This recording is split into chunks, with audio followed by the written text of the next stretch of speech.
Hi! In front of me is Motorola Edge 30 Pro, and today I would like to show you how you can manage apps permissions on this device.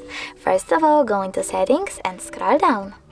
Now you need to select Privacy, click on Permission Manager and pick one of your device's features, like Location.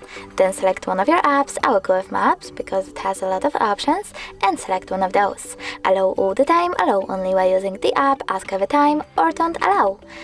Click on the chosen one. I will go with Allow all the time and click on the back button. Now, as you can see, Maps gained access to my device location, but you can always just pick one of your apps. Click on it, select See All Maps Permissions over here and manage all of them for this app from here. Thanks so much for watching. If you enjoyed this video, don't forget to leave a like, comment and definitely subscribe. Bye!